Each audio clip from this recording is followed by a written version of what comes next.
Welcome to the Saucy Scribes podcast. I'm Alex, your resident book psycho. I'm Ashley, your crystal-loving cat lady. And I'm Allie, your aspiring author. Welcome to the deep dive and now our new format covering the entirety of Iron Flame. Woo! Woo! Woo! Get ready for some changes. Yeah. But honestly, I feel like there's not that many. Now that we won't be seeing you every week, we will give a brief summary of the lovely cocktails we have planned out for the entire month. So keep an eye out on our Instagram at Saucy Scribes Pod for the recipes as the month progresses. This month, we're toasting Iron Flame with a collection of cocktails as layered, bittersweet, and bold as the book itself. Each recipe is a tribute to a moment that made us scream, swoon, or spiral, sometimes all three. And here we go. Okay, we're going to start off with the biscuit's knees. Our take on a bee's knees, served with honeycomb and a biscuit on the side. For Brennan, for Tarn, for emotional support carbs. Next up, we have the Golden Sleep, a dreamy, glittering sip inspired by Andarna's stasis sleep and her time-bending grace. And fun fact, you guys, we're going to start including a mocktail in all of these episodes. So we can be inclusive, and for those who might be on vocal rest or singing on Broadway or just want a little something that doesn't have any alcohol in it. So here we go. Our mocktail for this moment is called Lemonade and Lies. It's bright and deceptive, a dangerously drinkable nod to Nolan's poison-laced elixir. Trust no one. And finally, we have the Chocolate Rebellion. It's rich, dark, and just a little defiant, like Xaden's chocolate cake in Aretia, reimagined in cocktail form. So raise a glass, writers. This isn't just about flavor, it's about feelings. And in true Iron Flame fashion, there will be betrayal, there will be lightning, and yes, there will be dessert. Cheers! Cheers! Our Patreon is officially live, and if you love the show, consider becoming a first-year scribe for just $5 a month. You'll get early access to ad-free episodes, a digital cocktail booklet for each book we cover, and an exclusive printable dust sleeve designed to mimic the look of vintage leather-bound books, perfect for dressing up your romantasy shelf. This membership is a way to support the show and help us continue bringing this magical, messy, and swoony content to life. And if you've got a moment, we'd love if you rated and reviewed the podcast wherever you are listening. Before we dive in, we need to give a spoiler warning. We will be discussing the entire series, including any extra POV chapters in the re-releases and anything Rebecca Yarros has said in interviews. If we reference another series spoiler, we will give you a spoiler sound in the episode so you can skip ahead. And lastly, a quick heads up from your Saucy Scribes. The fantasy romance world is full of magic and mayhem, but it also doesn't shy away from heavy themes. That means the books we cover may include emotional trauma, violence, or mature content that could be upsetting. For this particular book, Rebecca Yarros gives her own trigger warning, which you can read right before the maps in the book.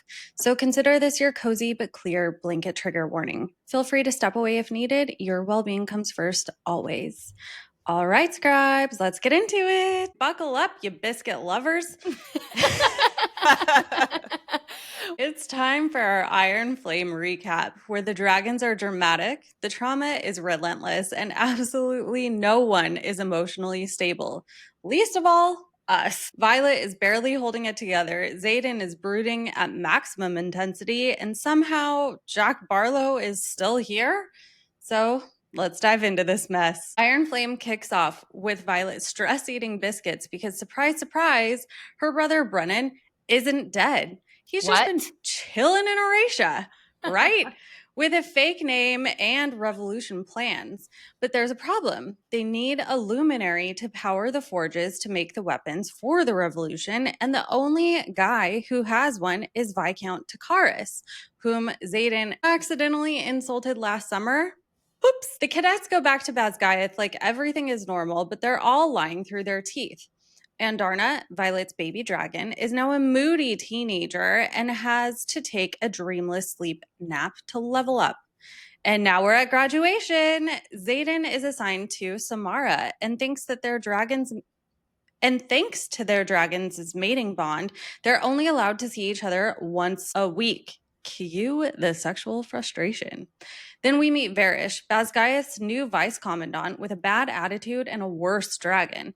His hobbies include threatening Violet, torturing students, and burning freshmen alive. What a great guy. Violet's new second-year class, RSC, is literally rider survival, where you get kidnapped, drugged, and dumped in the woods. It's a totally normal curriculum. Violet starts running with Imogen to get stronger and to avoid her dreams. She also meets Liam's sister Sloane, who hates her, but Violet doesn't mind being a part of Sloane's development era as long as she lives.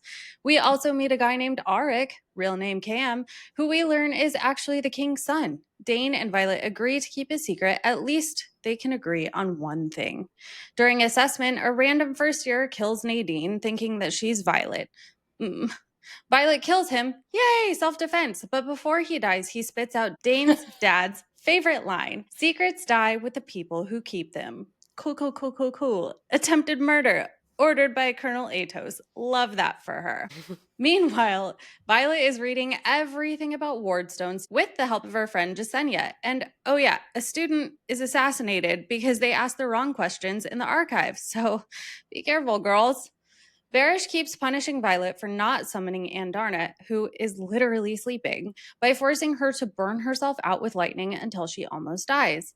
In a class exercise, students are drugged and lose connection with their dragons. Violet's group is attacked by Jack's dragon, who is still pissed about Jack's death. Tomas dies. Violet survives again. Violet poisons Sloane's sparring partner and blackmails her into training for Liam's letters. Iconic. Mira gets stationed at Samara, same place as Xaden. Violet is worried that the dragons, in quotes, over the border are wyvern, but Mira thinks she's not getting enough sleep. Spoiler, they're 100% wyvern. The squad goes through interrogation training, aka torture chamber hell. Dane won't read Violet's mind. Varrish beats her up. Nolan heals her. Nolan is worried Varrish will go too far. Escape arc unlocked. Jack Barlow is back from the dead thanks to Nolan. We're not asking questions. Samara gets attacked. Violet walks out of class, jumps on Taryn, flies in. Xaden and Violet finally hook up in the Samara showers. 10 out of 10, steamy, but the trust issues continue. Xaden takes Violet on a weapons run. They meet Serena and her sister Catriona, who is Xaden's ex. We hate her for now. Violet almost gets caught by Varrish, but Rhee saves the revolution's ass.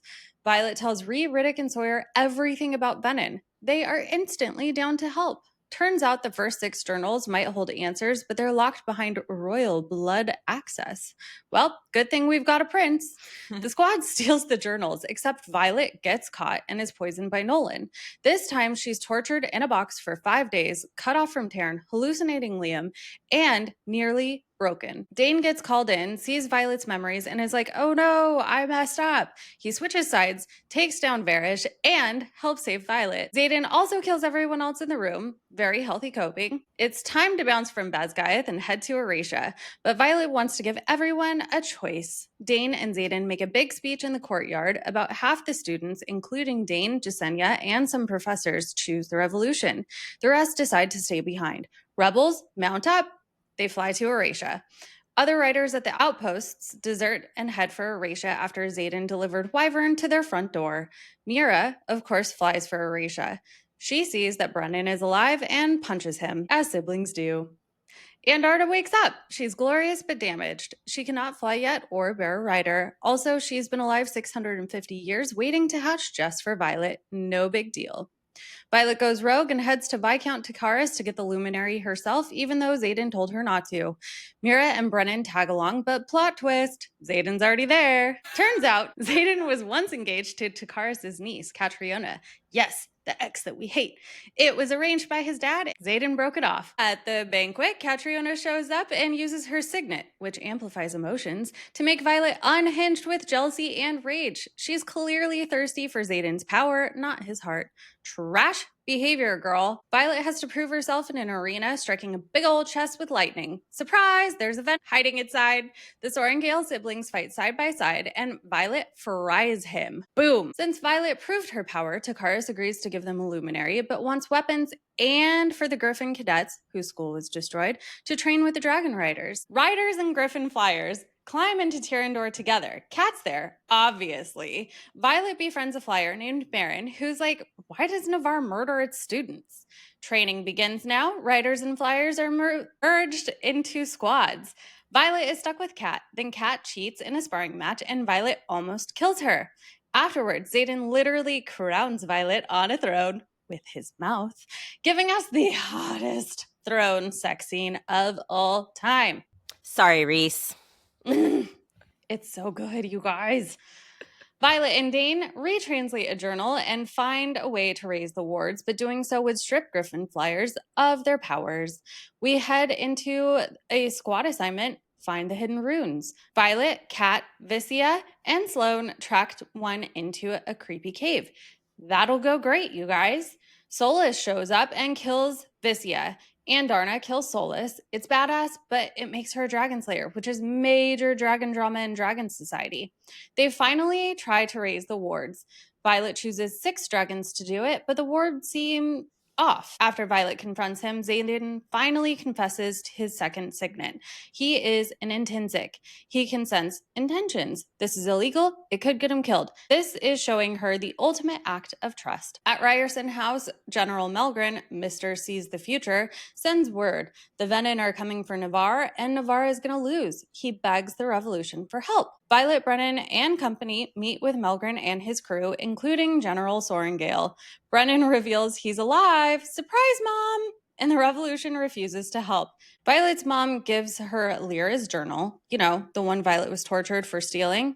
Turns out Warwick wanted to hoard power, but Lyra believed that it should be shared. Violet realizes the venin aren't attacking Samara. They're going to take the wards down at Basgiath. So they fight to protect it. For the dragons, for the realm, let's go. The final battle. Navarre is getting wrecked by Venin and Wyvern. Sawyer loses a leg. Everyone's bloody and broken. Violet's mom sacrifices herself through Sloane to fix the Basgiath wardstone. It works, just barely. This time, Violet chooses 7 dragons to raise the wards, including Andarna, a special kind who can blend into the background and is the missing link of the ward magic. Violet goes to check on Xaden, and plot twist, he has turned Venin. He refuses to look at her. Sigale says, be gentle. Jack Barlow confirms there is no cure. And that is the end. Oh my goodness. A speed summary by Allie. It was great. That was amazing. Thanks. Oh my gosh. I love it so much. Dragons and daddy issues. Dragons and daddy issues. All right. Let's head into Threads of Theory, where we're tugging on every juicy narrative thread Iron Flame throws at us without giving you a full-blown Spark Notes recap. Yes, we're skipping some plot points. Our brains are full, okay? But we're still deep diving into the delicious chaos, trust issues, wardstone drama, hot throne scenes, and whatever the hell is going on with Jack Barlow. We're pulling at key moments, big themes, and the spicy stuff that keeps us up at night. So grab a biscuit and your emotional support dragon, and let's get into it. Woo! So we're kind of going a little bit go along in the plot line of the story. We're going to start with when Violet wakes up in Aretia. Brennan mentions that he has spies already at Basgiath. Do we think that Devra is one of these people? I do. I really do. Because I feel like she's been way more on the side and kind of like giving those little like hints to Violet as she's in class. Yeah, it never gets confirmed, but I suspect, especially because she's the one who leaked, in Battle Brief, the falling of Zoila and all that. If she wasn't already in communication with Brennan, I'd be really surprised. Yeah, she's so calm and cool and collected under pressure and just like conveniently present at moments when the revolution seems ahead of the game. Yeah. Also, she does say that line, like, I've been waiting. Yeah. 100%. So maybe it'll get confirmed later in the series. I highly doubt it because we were so far past that at this point. But I think it's fun to think that she's been one of those people Brennan mentions at Aretia all along. Yeah. Do you think that there's a possible, I'm just pulling this out of nowhere, but do you think that the spies have to be human? Do you think he can have dragon spies? Oh, I think he definitely has dragon spies. Dragon I love it. spies. Well, because like once we get to Aretia, we know that the dragons like hide way less from the Aretian riders than the Empyrean does from Basgiath. Like they don't hide in Darna at all when they get to Aretia. Yeah, no, Yeah. you're right. They all know that she's a baby Feathertail and all those Right. things. So Yeah. I could definitely see Yeah. the dragons being in on whatever's happening. Yeah. Yeah. I also feel like that feeds into the fact that if you guys haven't been given the information, your dragons have already made the decision for you. So I think they have to be a lot more protected because some of the dragons don't agree with the decision. Like the Empyrean is split. They make that pretty clear. So yeah, Yeah. dragons for sure. I love it. Dragon spies. Do you think that there's any spies in the scribe squadron? No. Just Jasenia. Yeah. Xaden point blank says they have no friends there in this book. Interesting. Okay. So something else that comes up in the beginning of this story that we see a lot throughout the book is Brennan's description of how much he looks like their father, his facial expressions. We see the same thing. Violet describes Mira looking so much like their mother, etc. I just want to point out these descriptions because there is fan theories out there that the Soren Gale siblings might not be related and that there might be a betrayal at one point because they're not actually siblings or like whatever. But we have to point that out here because they're related, guys. I think she puts those in specifically for that reason. So you understand how close they all are, how much of a family unit they were, even raised by this really cold woman. You know, like the three of them are ride or die. I don't see a betrayal coming. Everyone thinks Sarah's going to betray one of them or Brennan's going to betray one of them. I just don't see it. Yeah, I don't see it either. And I definitely do think they're related. So let's squash that one. I do too. Yes. Enough is enough. Enough is enough. What do you think about the Tirish scars? Do you think they have a greater meaning than what we think at first read? Right. So we learn in this book that Xaden takes responsibility for Violet on top of all the scars on his back. Yeah. And I think they might, because why else include this weird thing in this story? Yeah, no, I mean, because the whole like taking responsibility thing goes like way beyond just like I take responsibility for you. It feels like, right? It feels like blood magic, which they say doesn't exist in this world, but maybe it does. Right. If Violet breaks Tirish law or dishonors Xaden, he could be punished for it, right? That's pretty brutal that your failures are your protector's burden. Yeah. Right. So in chapter 65, after a battle, Xaden comes back and he has a new laceration across his back. Do we think that one of those is another Tirish style marking? I don't think so, but I'd be interested to know if it's like going through any of the Tirish scars, if it like breaks the magic. Ooh. Like I wonder if that's why that's included as like I noticed that. Yeah. Because the only person we know in this world who has these scars basically is Xaden, and now Xaden is venin. So do these scars mean anything now that he is venin? Because like maybe he won't be able to hurt the people he has scars for on his back. Oh, like interesting. Yeah, like I feel like there's something about the magic of this that's going to affect him now being venin. Because otherwise too, we would see someone else who have these scars. Like why is Xaden the only one who's ever taking responsibility for anyone? But it's like the world's on his shoulder. I know. But it just feels so specific and no one else really seems to understand this custom. But it has to come from somewhere. We know the Tirish, they believed in runes way more than the other provinces. And this feels like almost human blood runes. Like it feels like it has meaning and importance, but we just don't know what it is yet. Do we think if that is the case that there's a possibility that that's one of the reasons why the venin want him so badly? Like maybe they could control the rest of the marked ones? I think it's the opposite. I think it's going to stab their plans. I mean, I certainly hope so. I hope it's the opposite. I think it's going to falter their plans. I hope so, but it's also so interesting. I mean, it's really like we could debate this. Like, is it venin immunity or like venin vulnerability? Right. Yeah. They might give some kind of protection against venin influence if the magic in them can repel that stuff. But on the flip side, they could also be like a pathway to the venin magic reaching them, especially if they're bonded in some kind of deeper metaphysical blood way.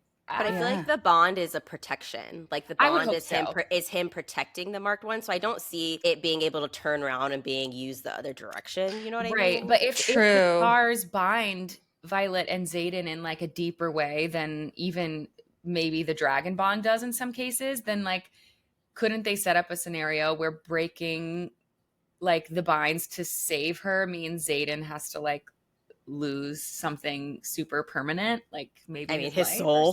His soul. Like, I don't know. He's already lost his soul. I mean, has he? I refuse. I know. Refuse. Oh I don't know. gosh. We shall see. Yes. Well, speaking of venin, do we think that Naolin is a venin? Right. So we get our first suspected anything about Naolin because Brennan brings him up. So first, Violet notices a rune-shaped scar on the palm of his hand, which is extremely important, we feel like. And then she is also the first one to plant the original seed that they might have been in a relationship. But Brennan says that Naolin didn't fail in resurrecting me, but it cost him everything. He didn't say he died. He said it cost him everything, which feels very suspect. So we should definitely debate this. I think there's pros and cons for Naolin being venin. I don't think there's enough evidence one way or the other. I think obviously a big pro is that line right there. I think another big pro is Wyvern have started reappearing again right after Naolin's death, and he obviously knew how to do runes, and we think that Wyvern are made by knowing runes. I think that's because the stones on the inside of them have runes. Yes. I think that's very sus. It's like forbidden knowledge. Hello. Exactly. I mean, it also makes me think that maybe Naolin was Tyrish, but we don't know. Yeah. Of course. Yeah, exactly. But the thing to me that makes me feel like Naolin couldn't be a venin is Taryn is alive. We know you cannot be parted from your dragon. As far as we know, even in Onyx Storm, only an Irid can break their bond with their dragon. And there is a lot of evidence for this, okay? In this book, we get the venin later on in the arena saying, and to think you'll bring a dragon with you. You can't be parted for long, can you? Which makes it sound like the venin think, if you're a rider who turns, a dragon's coming with you. So that means Taryn would have gone with Naolin. Yes. So I don't know. And also, how has no one seen Naolin? He'd be recognizable. He'd be so recognizable. You would think. Those are the biggest, like, I don't see how that lines up. Yeah. The only thing that makes me think that Naolin could be a venin is we get a line from a venin in this story talking to Violet and I think Xaden too, one of them. And he says, you'll be so much fun for him to wield. Yeah. And we know Naolin is a siphon, which makes it sound like he's talking about Naolin, and that because he has the power of siphoning, if he's now venin, that means he can potentially wield other people, essentially. A little villain foreshadowing here. A little villain foreshadowing. But also, if Naolin's freshly venin, that means he's like an ASIM. There's no way he's like all of a sudden a maven after like 5 years when we meet Theophany, who's like hundreds of years old. Yeah, it just feels a little like too obvious for Rebecca Yarros. Like she loves a long game. That's so, true. So making him a straight up like venin might be too on the nose for the end game. I don't know. Yeah, I feel like it's an option C that we haven't considered. That we haven't even thought about. Yeah. I mean, exactly. In a very Rebecca Yarros fashion, it came out of left field. Correct. And that's the thing. It's like unreliable narrators in a way, too, because it's like all we know about him comes through characters who were not there at his death. Right. So like, the story could be except for Brennan. Truths, a little truths. Yeah, but Brennan's got his secrets. Yeah, Brennan is a little sus. So definitely. So there could be half truths. We don't know. Yeah, but I think one of the other things people strongly feel like Naolin could be a venin is because like if he turned for love to save Brennan, that's why the sage or whatever keeps telling Xaden and Violet they're gonna turn for love. Right, like you could pay the price by overusing magic in a selfless act, not just like a corruption. You know, but I just don't feel like that's the thing for some reason. It feels like a red herring almost. It does, because too, the sage telling them that isn't Naolin. If it was, Taryn would recognize him. Like someone would recognize this sage from Resin in their dreams at this battle. One of them would be like, "Oh, that's Naolin." Like, someone. And it's not. We found out later it's Berwyn. So like, Or at least the dragons. I feel like the dragons would know who Naolin is. So if any of them saw them from any corner of the realm, they would be like, Taryn, we got a problem. Yeah, I feel like if it is Naolin at the end, it feels a little plot holy to me. Yeah. Yeah. Yeah. Well, let's talk about the venin more. Like, why do we think that they are expanding so fast? Great question. Yeah, because in this book, it's like they've been slowly expanding for 50 years, and then all of a sudden, they're at our front door. Right. Yeah. Hello? Which does make me feel like Naolin is part of that, because we know he died a few years ago, and that's like where the exponential growth has happened. And yes, he could be the one who brought them runes and who did all that, but there could also be a character C that we don't know who's the person who brought them runes. Yeah. I mean, we opened Onyx Storm and Theophany didn't exist before. I was just going to say that. Yeah. Yeah, there could definitely be an option C of someone we find out in the next book is like, oh, this is a Tierish someone who turned that we had no idea was a character because we only get Violet's POV. Yeah. I think we were all like thrown for a loop of like, ooh, who's Theophany? Yeah. Right. And she was the main big bad villain in Onyx Storm. Yeah, absolutely. I think also the question is who is creating the wyvern? Because is it actually the very specific venin, or are they just tied to that very specific venin? You know, we don't know a lot about their creation aside from the fact that they are created and they are monstrosities, apparently. Yeah. I So mean, it's like, who's making them? I think it is the venin. It's the venin who makes them that they're tied to, because when you kill the venin, all their wyvern die.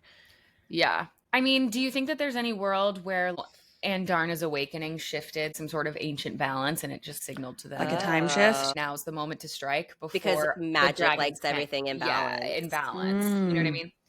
Maybe Interesting. her birth, her awakening or whatever. Yeah. Yeah, her birth. That's an interesting perspective. I mean, I didn't yeah, think about it that. could be. I don't know. Yeah. Why would Navarre want to lure the venin in, knowing that, knowing in pieces what exactly is happening at this point? Yeah. Daddy Atos. We still don't know in Onyx Storm even why Navarre knows how to make venin lures, and it's Like, super hello? sus. Super sus. And I think the part that's frustrating in Iron Flame is Violet, she literally questions it. I think it's like in chapter 2, like, does Navarre know how to do this? But then she just it flits out of her head for the rest of the book.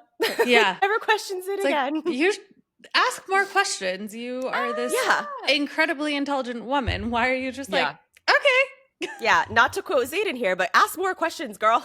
I mean, to quote Xaden, yes. Hello. Yes, like literally, like ask those hard questions, because that seems like the biggest question that needs to be answered right now. Yeah, life lessons by Xaden. Ask the questions. Yeah, and how did they figure out that it would lure them? Like, Yeah. who was testing this? Was it Atos? Was it Varrish? Were they? I mean, how did they figure it out?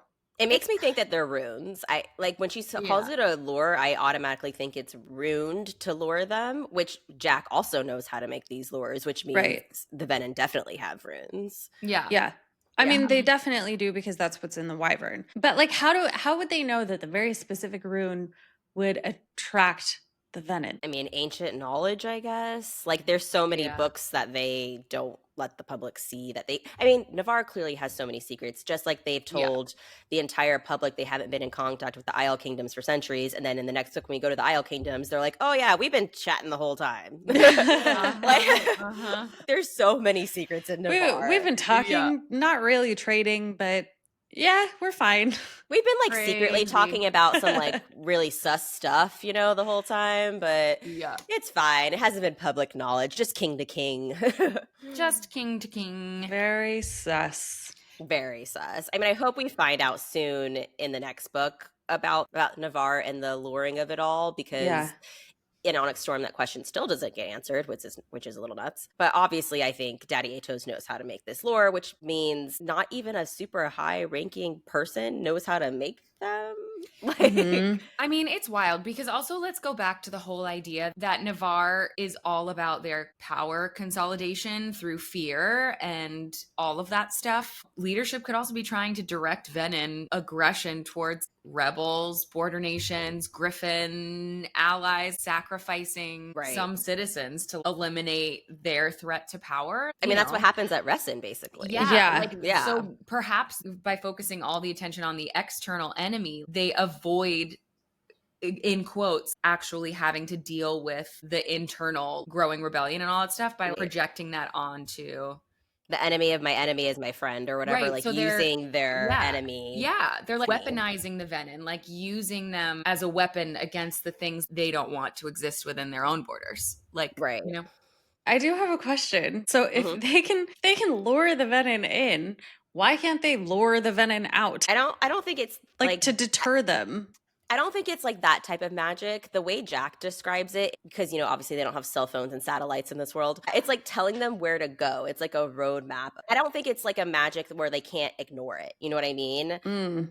More of like a beacon and not like a fishing string. Exactly. Yeah. Okay. Like I think they have the option to follow it. And they're like, ooh, a venin lore. What's over there? Because as we know, they're not like zombies. They have No. strategy. They're intelligent. They know what they're doing. Right. So if they ever got like a whiff of, oh, we're being lured for bad purposes, it's a trap, I think they could not go. I don't think they have no force of will when it comes to the lures. Yeah. Totally fair. So I think a repelling one isn't a thing necessarily. Yeah. Or like going the wrong way. Yeah. They're like, weird. The plot lines just changed. Right. So we know in this book, our girl, her whole world's been turned upside down and she's super pissed about it, mostly at Xaden. And I think in the beginning of this book, it's a little bit frustrating, at least for me, that she forgives Taryn and Andarna almost immediately. When they get back to Basgiath, Violet even tells Taryn to tell Sigale that she wants to talk to Xaden and is like, it's so petty. Yeah. But on that ride there, she's kind of like, yeah, like Taryn was going along with what his mate wanted, and then Andarna's just a kid following his lead. And I'm sorry, but Taryn was, yes, bound not to tell Violet about the weapons runs, but that didn't mean he couldn't tell her about the venin just existing. Fair.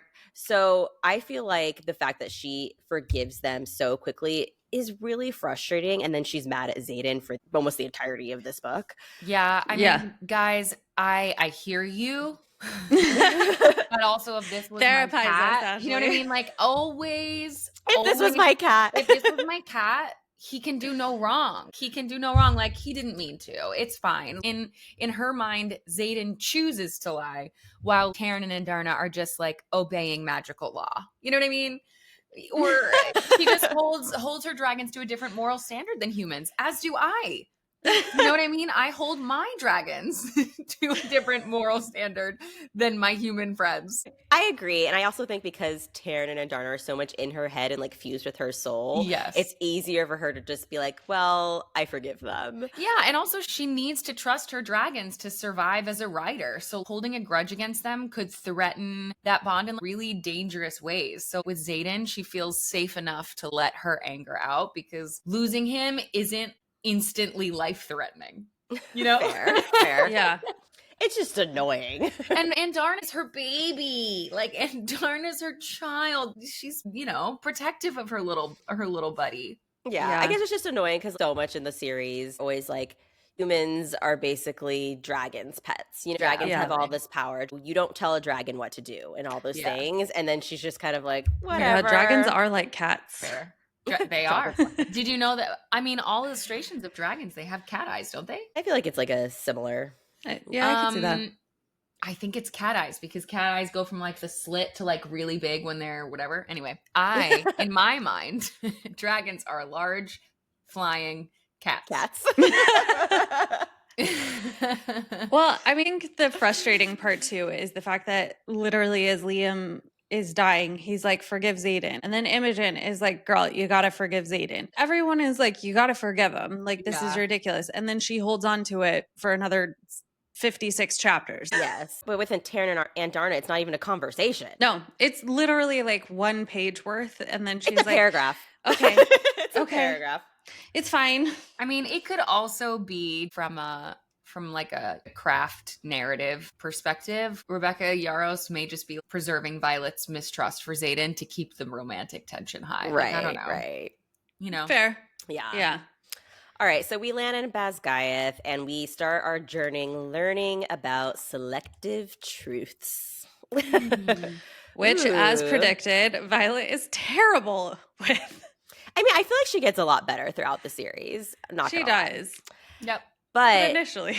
do we think Xaden really gets aboard the selective truth thing, not just because he doesn't like to outright lie to people, but because there are truth tellers around? 100%. Yeah, I think so too, because we also see it with Markham in Battle Brief later that he is very, very good at telling selective truths. And so is Devera. So yeah, I think it's something we kind of forget as readers when it's not pointed out to us that it's a pretty common signet that truth tellers are just sitting in the room all of the time. And everyone here has to be very careful about lying. Yeah. Which also leads us to later on in this book, we even get an epigraph of this. Why do they let truthsayers live over intensics?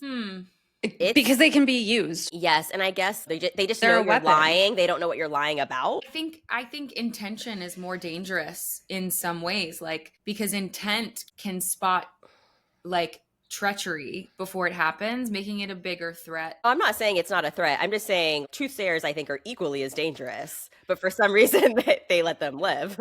A truthsayer, I feel like, is on the same degree as an intensic because they're essentially reading your intention to lie or tell the truth. They can't necessarily know if it is the truth or if it is a lie or what the lie is or isn't. Right, but I think by reading your intention, they can know exactly what you want the outcome to be. They can know that like you are only telling a half truth to pass the test of the truth tellers. Truth tellers expose things after the fact, right? They're like, no, this happened. Whereas intention is before the fact. So that's not as beneficial also, when you're trying to control a narrative, right?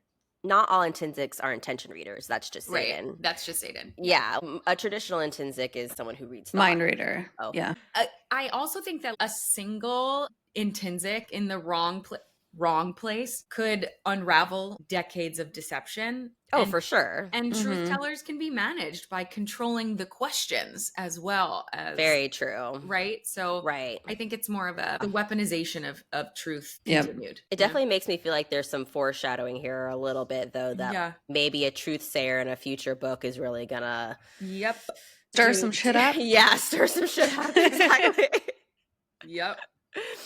So we'd use our selective truths to lie our way out of this debacle with Resin. And at graduation, we see Dane, and obviously he's confused about what's going on. Let's discuss Dane's POV of what happens at graduation. So we learn later on that he had no idea what he was doing when he told his dad what happened. Nothing. And can you imagine, you thought your best friend died after you tried to protect her all year, and you kept being like, I think you're gonna die, and then she dies. She's all of a sudden alive. You're so relieved, but then she gets there and she's like, if you touch me, I'm gonna cut your hands off. She's like, get the fuck away from me. Like, poor Dane. So, like, I know what he did was wrong. He shouldn't have trusted his father, but he also doesn't really know his father. Yeah. You know, earlier in this series, when Violet even sees Dane's dad, he's so nice. Yeah. And like, a man who practically raised her, and she trusts him. So they don't know the true colors of what Daddy Atos is like. Yeah, so I feel really bad for Dane.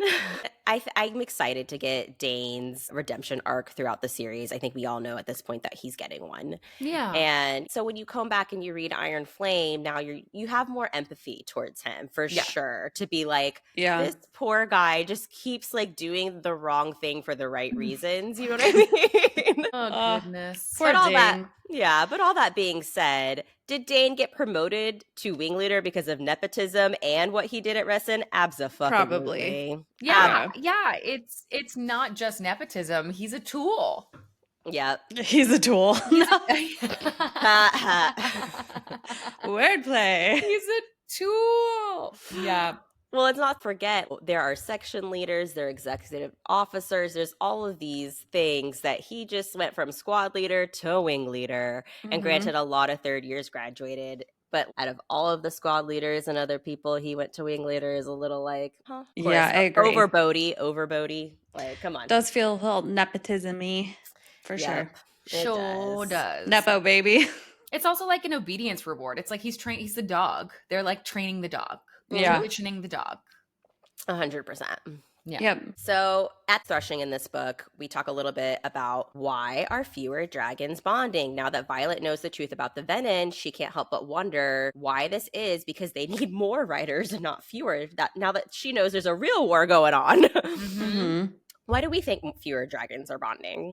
The dragon politics of it, right? Like Yeah. older dragons are Yeah. withholding bonds as like a strategic choice, like only committing to riders that they think can survive the coming war. Taryn says it's because the Empyrean is split, which feels like a really weird reason still. Feels like it's leaving some politics out, his response. Yeah. But also, maybe there are more dragon riders who have become venin than we are aware of, and they're worried about also creating more powerful venin. Sure.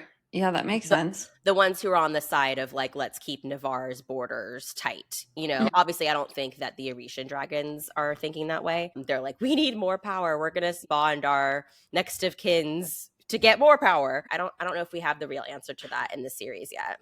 Do we think that there's the possibility that there's more dragons trying to leave the Empyrean? Like they just want nothing to do with it? Think so, because when, you know, Taryn talks about how the Irids left, it's very like faux pas. It's not a normal thing, basically. So I don't think so. Also, where would they go? Because we also know the continent's the only place that has magic. Yeah. And I don't think they'd want to leave Navarre's wards either. They're like, we'll take up an island residence next to the Irids. They're like, bye. But they don't even know about it. Yeah. Crazy. So also, part 1 of Iron Flame, we start going to the archives a lot.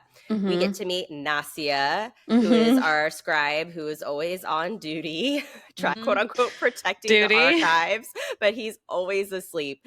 And I can't find the interview, but I'm pretty sure Rebecca Yarros has been asked about him. I want to say it was in the Fantasy Fangirls interviews from the Onyx Storm Tour, and that she has said that he has narcolepsy, which is why he's always asleep.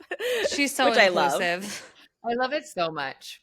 We all read Iron Flame and we're like, is someone poisoning him? Like, what's happening? Is there a mind reader who's wiping his memories all the time? All these things. And she's just like, the guy has narcolepsy.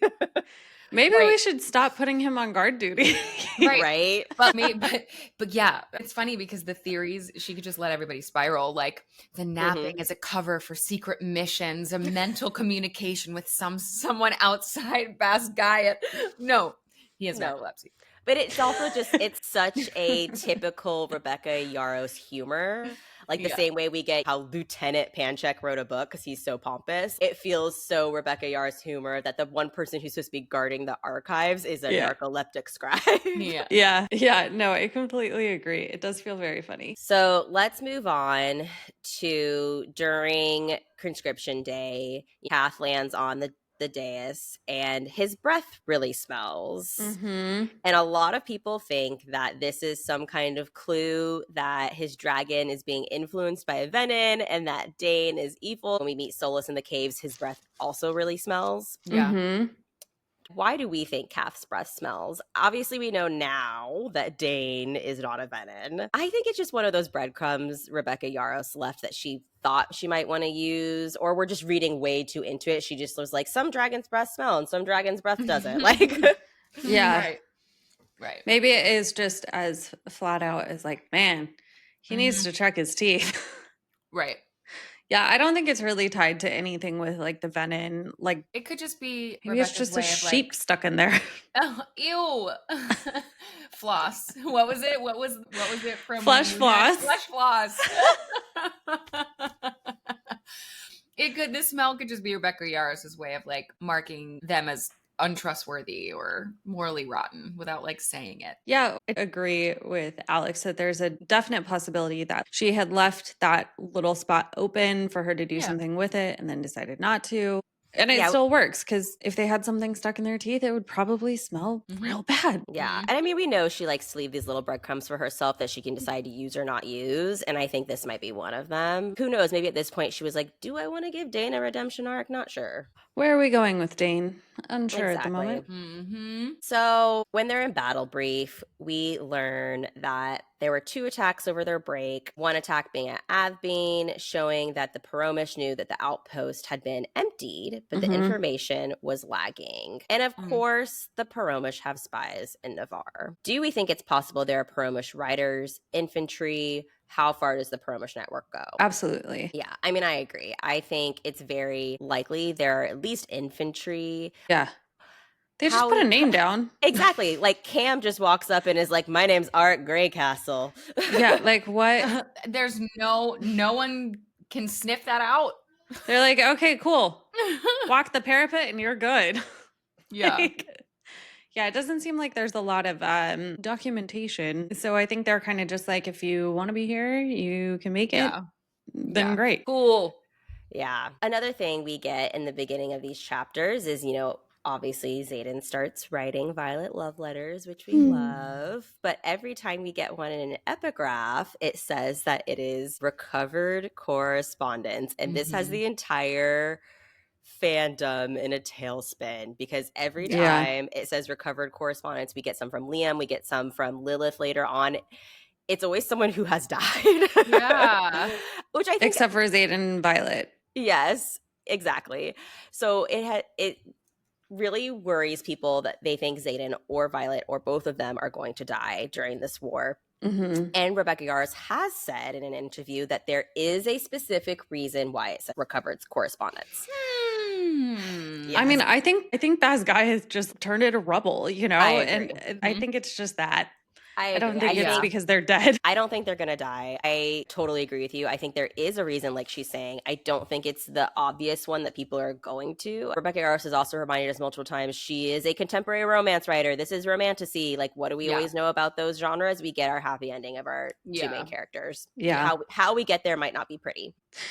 It could also be Aretia is completely pummeled, because they chose to raise the wards at Bisgayeth, which would leave Aretia completely unguarded. Exposed. Yeah. So, I mean, it could be from there. It could also be because at the end of this book, maybe Tyrandor is no longer part of Navarre. Maybe it's a separate kingdom. And so whoever's writing this book would have to be recovered from Basgayeth to be then a book released in Tyrandor. Right. Yeah. Okay. All right. So our next biggest question is one I feel like is for the whole book, but we first start suspecting it during this early part 1. Do we think Varrish is venin? This is going to be a hot back and forth. I feel like there's pros and cons, just like is Naolan venin. It's still not something answered in Onyx Storm. Yeah. Yep. I'm kind of leaning not, to be honest, but I can see that there's merit towards people thinking that he is, but I don't really think he is. I think he's just an asshole. Bad guy. I agree. I think there's more evidence pointing to that he's not. Yeah. And I think the only evidence pointing to him being venin is us reading into the fact that he was killed with an alloy hilted dagger. Yeah. Because it feels like one of those things that when you, as a reader, you're like, wait a minute, he was killed with that dagger. Are we going to later on find out he was venin all along and they lucked out? I could be killed by that dagger too. You know what I mean? Oh, yeah. 100%. It's like, it's a universal tool of killing people. Venin or otherwise. Yeah. I think it's a specific red herring to get us all having this question. Yeah. And, we do get the little lines like here we get the major must be inhuman because there's not a dot of sweat on his high forehead. And well, also the shade written in with he's on beta blockers. What can you say? Well, and then, Solus also burns the cadets at Parapet. Yeah. But here's the thing. I absolutely think, like a lot of people are like, did Varrish venin influence Solus to burn them? I don't think so because Solus's eyes were not opaque. We know later Bade's eyes turn opaque when Jack is like controlling her, like venin style. I think Solus is just as unhinged as Varrish. Yeah, I think they just both liked the idea of instilling fear, and Solus is like, I've got a plan. And I think Solus is also on the train of like, let's help Daddy Atos get rid of these cadets. I think dragons can also be just as power hungry as the humans. For sure. A smaller dragon who wants to be as big as Terran, and he's not. Yeah. I think he's just as unhinged. I think that's why, they chose each other, essentially. Yeah. He has daddy issues too. Exactly. Dragons and daddy issues, and dragons with daddy issues. Like follows like. Exactly. Yep. The other thing that people feel like points to Varrish being a venin is Tarn when he's attacking Solus for Varrish, punishing Violet and all that stuff.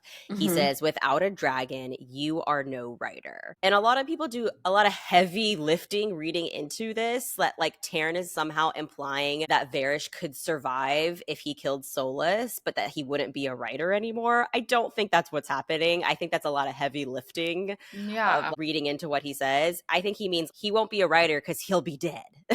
Like, well, this is why Threads of Theory is so exciting and such a great segment. I think we are on the more rational side of this stuff, but like truly in life and in novels and in books and in fiction, if you're looking for something, you're going to find it. So this is For one of those sure. things where it's like, That's a deep one, Ashley. you know what? If you're looking for something, you'll find it. It's so true though. And we love as a fandom to like over hypothesize. Yes. Yeah. I mean, let's not forget all of Violet's second signet theories that were so insane. Yeah. Yeah. So I think this is one of those moments where it's just like, guys, sometimes she just means what's written on the page. There's no underlying craziness. Yeah. Like yeah. And then also, if Varrish was venin, why would he be trying to cure Jack and doing all these experiments on him? Wouldn't he be releasing Jack, getting him out of the prison, sending him to his sage to keep learning all these things? Yeah. Like, it just doesn't make any sense to Not me. capturing him, just like, yeah. he's like, listen, we brought you back to life. You gotta go. Like, yeah. And get he out. like experiments on him. I think he's just a horrible person too. You know, Yeah. you can be a villain without being a venin. You can be a villain without being a venin. Yeah. Villainism, not veninism. The two V's. Exactly. So I think we're going to take a break in the Varrish venin theorizing here and just talk about the Xaden and Violet of this entire book and their relationship and their arguments. And my gosh, because it is so much of this book, we obviously need to discuss it. We're just going to discuss it all at once, though, instead of bringing up every time they have an annoying argument because, oh, dear God. Great. Every other topic. Yes. Yeah. Okay. Like, I feel like at the end of the day, you're either like almost on like Team Xaden or Team Violet. You know what I mean? Well, trust women. So I think we have to be. I mean, but here's the thing. I think she's the annoying one most of the time. This book, I agree. I agree.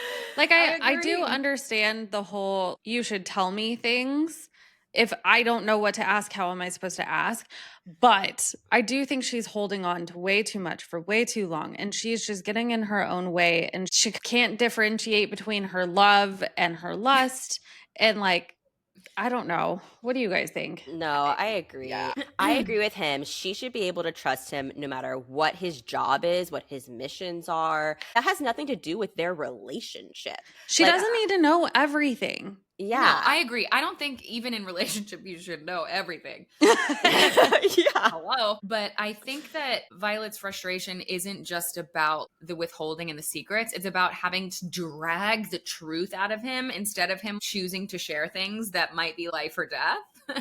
And Xaden frames it as, if you ask, I'll answer. Yeah. Which is fine. But like, real trust should also require sort of like an unprompted honesty. Right. But they're not used to that because, as we pointed out in our Fourth Wing coverage, their whole building of the relationship was her asking him questions. Yeah, exactly. Yeah. And I think she just expected it to change on a dime. Yeah. And he's kind of sitting there like, well, you've always asked me the questions to the things you want to know. Yeah, So exactly. like, why aren't you doing it? Yeah. It feels very classic male versus female. He's It's like, classic does. male versus well, female. ask me what It's you want to also- know. Otherwise, Yeah. how do I know what I to don't tell know you? what to tell you. Yeah. Yeah, Well, absolutely. and it reminds me too of just like their ex talk relationship about how she wants to know about his exes, but he's like, I don't want to know about your exes because I know it's just going Yeah. to be unnecessary jealousy. And Yeah. it is such a male versus female thing because me and my husband were the same way when we first met. I wanted to know about every girl he's like ever dated, and he's like, I really don't want to know about any of your ex-boyfriends. Yeah. Like Stop. it was the exact same conversation. Yeah. And Yeah. so I think it is just like the difference sometimes between men and women. Of she's like, why wouldn't you tell me you were engaged to Catriona? And he's like, well, I wouldn't want to know if you were engaged to Uh-huh. Holden. Yeah, yeah. Yeah. Yeah. Yeah. Yeah, definitely. Yeah. And I you know, don't what? know. When he finds out about Holden, it does not go well. And he knew that about himself. Yeah. Know You know, thyself. Know thyself. He knows himself, and Yeah. he knew what he didn't want to know. Yeah. But yeah, it does get a bit annoying.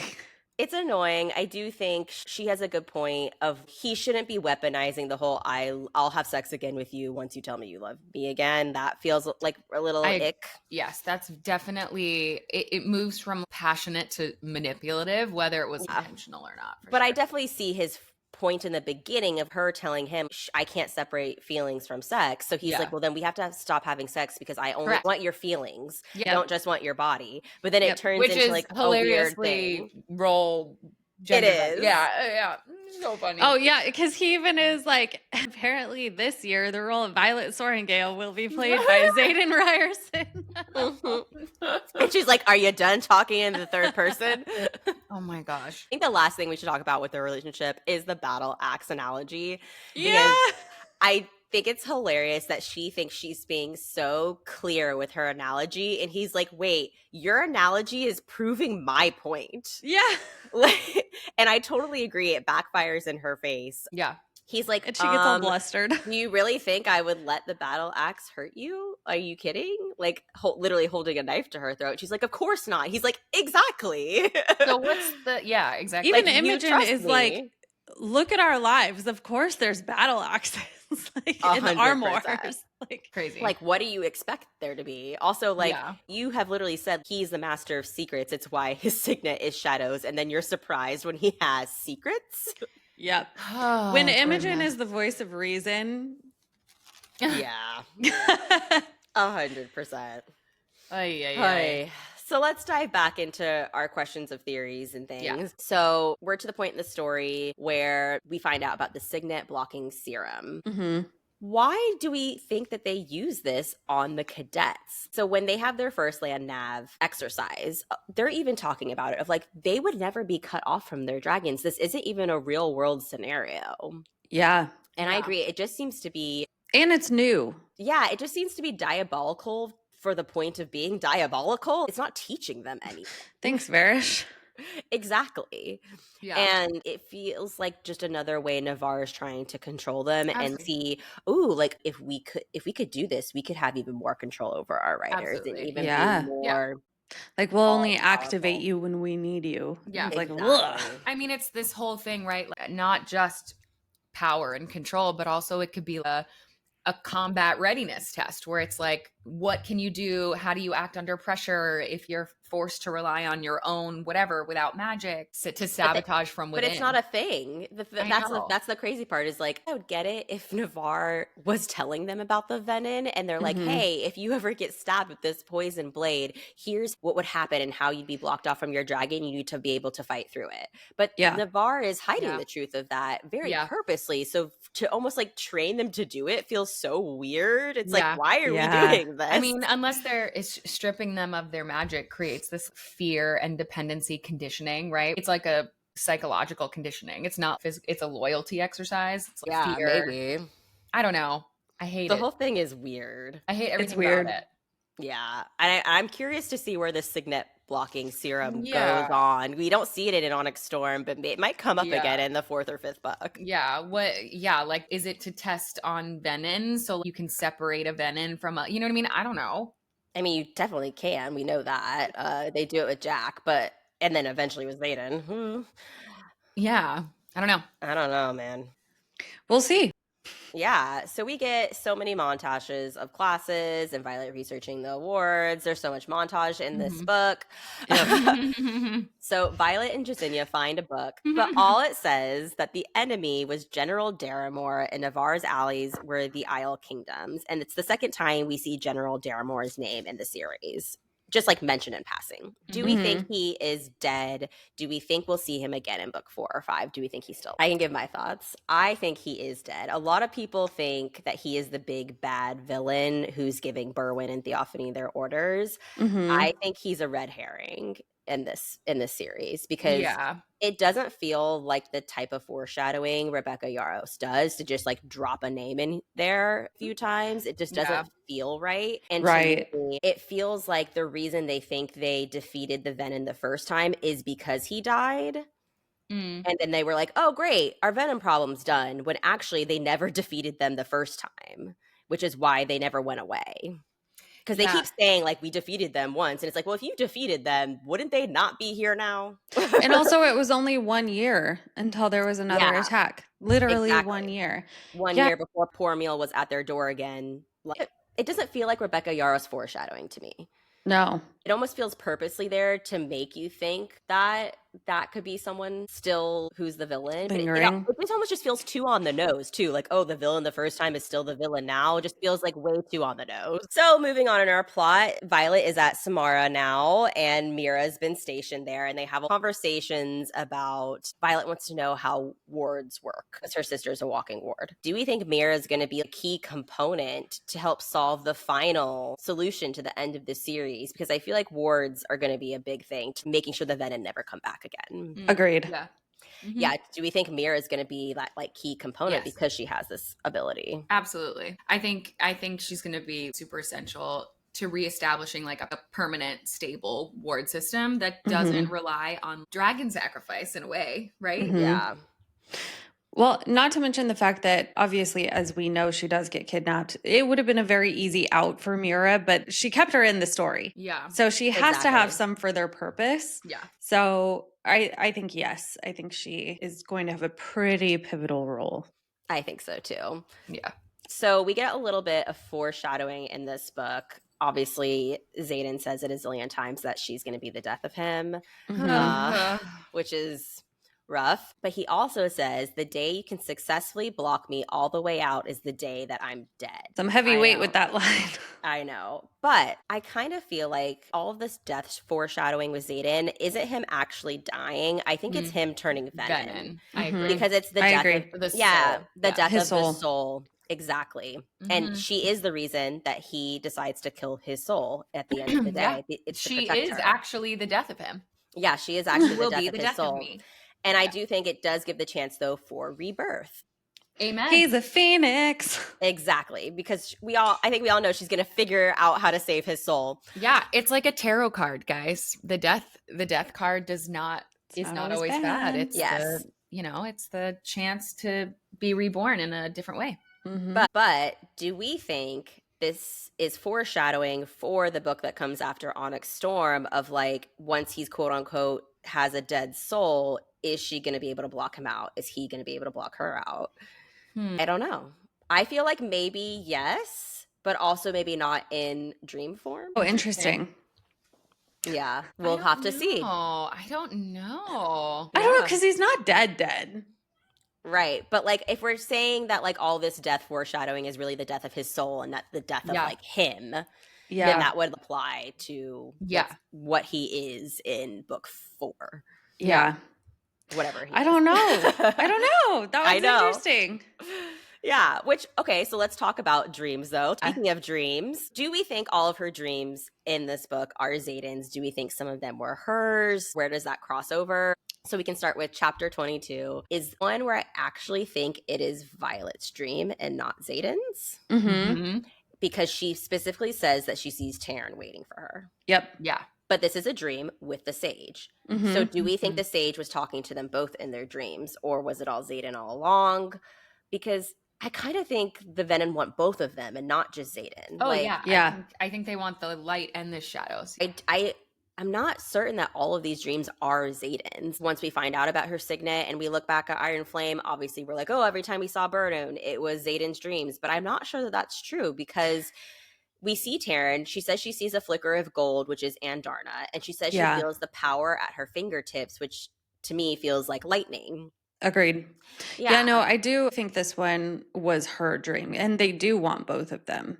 Yeah. Like they're both the prize. And I almost wonder as she develops her signet unknowingly if she's somehow blocking the sage out after this, and which is why then she's only in Xaden's dreams and we don't see the sage visiting her in her dreams anymore. She's like unknowingly, because she's in Xaden's dreams, he obviously can't be in both their dreams at once kind of thing. Because in chapter 37 and chapter 52, they do feel like Xaden's dreams. Agreed. They just also kind of feel different, like tactily. Like Rebecca is a very tactile and sensory writer, which is something that I love about her. And I feel like it just tactily feels different when it's Xaden. So I do think there That's are true. less like descriptions of things around. Like in the second dream, there's no mention of dragons or Tanner and Darna, which feels very purposely done so that we wouldn't know it wasn't her So you can dream. delineate. Yeah. Yeah. So it's like when we read Iron Flame the first time, we wouldn't know it was Xaden's dreams. And now that we like go back, it's like, ooh, well, this one's obviously Xaden's because she's like purposely not pointing out things that are Violet-y, you know? Yeah. And then we get chapter 52 where the sage says, I want to see the power used to slay our forces above Resin, or should we kill you before you grow into your full abilities? You'll turn for love or you'll die. You both will. Which makes me think that he was visiting them both and that he wants them both. But Violet, even through Onyx Storm, keeps thinking that they just want her as a leash for Xaden. Yeah. That or whatever. But I think that from the very beginning, they've wanted them both. Yeah, like a tether. Agreed. Yeah. I agree. I think you can't have one without it's balance, baby. Exactly. And I mean, why wouldn't they want a lightning wielder just as much as a shadow wielder? Yeah, they need her. Yeah. They do. Yeah. They need her on their side. So we get the line, the four of us will make it to graduation. Do we feel like this is ominous foreshadowing that the four of them you will not make it to graduation? Who do we think is going to potentially die? Okay, unfortunately, I think it's Riddick. You think it's Riddick? I think it's Riddick. Because Sawyer loses a leg. I know. I don't think it's Sawyer. He already got his injury. Yeah. I don't know. Maybe it's foreshadowing that they do all make it. I'm really being hopeful. Well, maybe it is Riddick because his like levity and humor. We like him. Make it a gut punch loss, right? For everyone, for all of the characters and also for the readers. Especially after Onyx Storm when we really got to know Riddick in that book. Yep. Yeah. It does make me very nervous for Riddick, and I really don't want him to die, especially because he's also like not attached romantically to anyone. And it just kind of makes it like an easier like he's the Phoebe in terms of like romance. Oh my god, yes, he's the Phoebe. He just lifts right out. But also like friends, I don't know, you guys friends. Rebecca could just like flip the trope and keep all four alive, and using that line will just make us as readers spiral and constantly fear for them. I don't know. She does like us to spiral. Yeah. I hope you're right. Yeah. Xaden and Violet finally getting kind of back together. Our very hot, steamy sex scene in the shower. That's right. But this whole scene, and we talked about this in Fourth Wing coverage, does it feel like another foreshadowing that they could be mates? Like she says that she thinks it's a lot of Taryn's emotions, but it's really hers too, of like, I have to get to Xaden. I have to see my eyes on him. I'm being battle brief. I'm running out of the room. When she finally gets there and he picks her up, she goes, for fuck's sake, am I scenting him? She's like, yeah. She says the desperation is clawing at my soul to lay eyes on Xaden. It all feels just so mate coded. Like I'm sorry, it just does. As much as like she's saying it's mixed with Taryn's emotions, I'm like, girl, you scented him. Yeah, Like, and I know a lot of people don't want them to be mates in this series because a lot of people are just like, they're humans, don't bring that trope in, like whatever. But we just get a lot of foreshadowing for it. I'm sorry, we do. Yeah. I don't know. I just have a hard time when people are like, no, all of these books have to be exactly in these exact ways. And if not, they're not that. And it's just annoying because I'm like, it's fantasy. It can be whatever it wants. Like, stop putting barriers on it. So if there wants to be a mate bond, let there be a mate bond. Like, they're also connected to dragons who are mates. So by logic, it's possible. And like, I kind of, if it is true, I like the way she's going about it of like their relationship is what caused the mate bond to exist and not the other way around. Like in fantasy and fae tropes or whatever, it's always like, oh, I ran into this person and they're my mate and now I automatically love them essentially. And it's a little like, bleh. I mean, it's still fun. Don't get me wrong. But like this, it feels like their connection is so deep. And because they're bonded to dragons who have mates, it's like forming a bond that shouldn't be possible. Yeah. You know what I mean? Which I like that. I like that it was still their decision, their falling in love that caused it to happen, even if it's true. You know what I mean? Like, absolutely. It doesn't bother me the way, if it's true, it doesn't bother me the way that it's happening. I agree. Yeah. So after this, Violet arrives back at Basgiath and she has the alloy dagger in her jacket. Varrish stops her. The whole rebellion almost gets, found out. Thank But God for Ree. yes, Ree steals it. And this is the moment she decides to tell her squad that you just saved the whole revolution. See, and here's the thing. This is correct timing. This is correct time, and Xaden, take note. Take note, Xaden, because you had an opportunity to tell Violet about the venin, and you flubbed it. Bad. Yep. But let's talk about that reaction, because her squad's reaction is so different from what she does to Xaden. And she even knows it. She's like, you guys should be tearing me apart. I've been so hard on Xaden and all this stuff. And they're all kind of like, why would we be mad at you? It wasn't your secret to tell and you were trying to protect us. Which again, why isn't she applying that to herself? It's frustrating. It's so frustrating. Ugh. She could even be like, maybe I need to drop this. And instead she still holds on. How is this not a teaching moment for her to go back to Xaden and be like, you know what? I'm going to let this go completely. Yeah, I agree. Yeah. I love their reactions. I love that they were just like, fuck yeah, let's do this. Yeah. And she's like, oh, okay. Yeah. And then they keep studying and doing things and spending late nights in the archives. And I don't know. I like it. It's super intentional, and it's based on shared history. It's team building. I even loves Ree's reaction to her being confused that they're not upset. She's like, oh, I can only feel the way I'm supposed to feel as long as I'm pissed at you. That's not fair either. I don't need to be. Just because you're pissed at Xaden doesn't mean I need to be pissed at you. Exactly. True friendship right there. Boom. Giving her a hard truth. A hard truth. And I loved it. I loved the whole thing. Yeah, me too. Yeah. And so Xaden comes to visit Basgiath for the 100th time in this book, and they run into Nolan in the hallway. Dun, dun, dun. And he makes a comment about how it's really hard to mend a soul. Yeah, why didn't that strike anyone as weird? I think they thought that he was being metaphysical. Metaphorical? Metaphorical. I think they thought he was I think he is being metaphysical. Yeah. And they just didn't take note of it. But do we think that he was at all successful in mending a soul? Because when Jack first comes back, he's super nice to everyone. Nah, it's fake.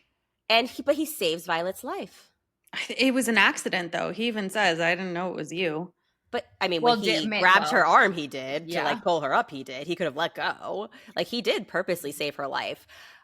I don't know. Is it something that just didn't stick, kind of thing, or is it Jack's been playing them the whole time, and maybe he was on the serum? Oh, maybe it was because he was on the serum the whole time, or also maybe he knew at this point now too that the venin wanted and needed Violet, so that's why he saved her life. Yeah.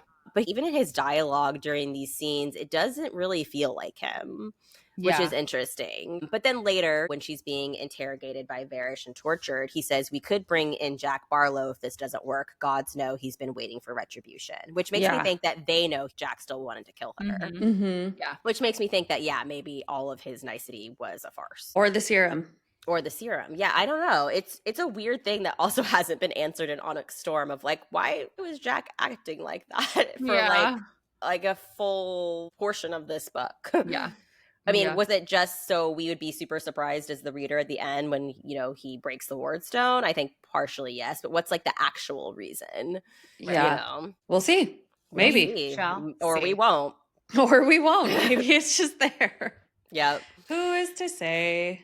Yep. So then we get to the library heists. And the only question that really comes out of that for me is, who do we think told Arik that Xaden killed Alec? Because that also never gets answered. And even Violet wonders it. And so does Xaden. He's like, I'm pretty sure if anyone else knew, I wouldn't have my head anymore. Do we think Arik's dragon told him, maybe? I mean, that would be the easiest thing, dragon to dragon and then trickle down. Or do we think maybe he doesn't have his precognition yet, but maybe he has like some kind of form of precog before he was even a writer? Like maybe he had like futuristic dreams. Like there was some kind of like magic attached to him before he was even a writer, which caused him to have the signet of precognition. Yeah. I don't know. Yeah. That's a stretch. That's a stretch, but yeah, I don't know. Yeah, so I don't know who it was, which is interesting. And we still don't know. I think it's him. I think he has You think he had some precog before he had his signet? I do. I mean, it's such a powerful signet. But then we get into our heist. Violet gets caught. She's being tortured, all of that stuff. So let's talk about Liam being in the interrogation chamber with Violet. This caused so many people to think that Violet's second signet was being able to speak to the dead, which we now know it is not. Correct. But even before Onyx Storm came out, though, Rebecca Yarros has clearly said in interviews that she does not like the trope of killing someone off and bringing them back to life. Yeah. She doesn't like it. And she also said that she just loved Liam and she wanted to see him again. Like it was as simple as that. Us too, you guys. Yeah. She loved him. She was sad she had to kill him off. She wanted to find a fun way to bring him back in. Do we actually think that Malik sent Liam? I think so. Yes. Yeah, because I mean, it kind of goes back to the whole burning of the items. We know that they didn't burn all of Liam's items.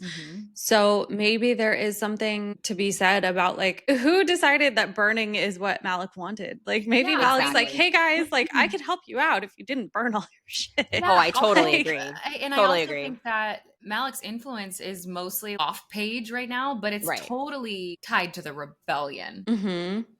In a way. So I don't know. It's strategic. Obviously, Liam is deeply loyal, a loyal ally to Xaden and Violet and as a protector. And it's sort of like, I don't know. I think there's also a theory because, we know Liam carved all the little figurines for everyone or whatever. Yeah. There was a theory we talked about in Fourth Wing that he put runes in them to like protect his family and whatever, which still love that. That's canon to me, even if it's not. But maybe whatever he put in his little figurines caused him to like keep that like mind body connection to Violet, and that's why he was able to come to the interrogation chamber, like because runes hold magic out, and she was blocked off from her magic. Yeah, who knows? I'm just glad we got to see Liam again, even if it was briefly. And I want to see him again. I want to see him one more time. I think we can all agree too, though, that if she didn't have that hallucination, I do think she would have died. Oh, yeah. I think she was very ready to let go. For sure. He saved her. Saved her life again. Well. Yeah, let's move on to discussing the Lilith of it all. We find out a lot about Lilith after this scene when Xaden rescues Violet and her choices. And how we feel about them.